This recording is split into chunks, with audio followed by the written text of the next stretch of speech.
bata to mga to ha, itong mga bata na to, ang galing talaga. Kaya natutuwa ako na pinanindigan nyo yung pangarap ninyo. Kasi okay naman na dito din, maging successful. Kaya successful naman kayo dito eh, kilala na kayo dito.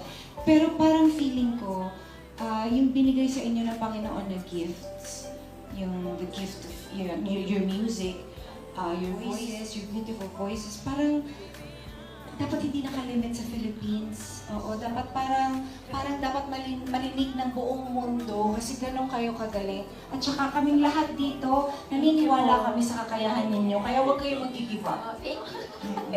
Diba no? Yes, tama. That's very true. At huwag kayo mag-give up kasi andyan talagang tinahit-tahit na ni Lord ang journey ninyo into a wonderful success.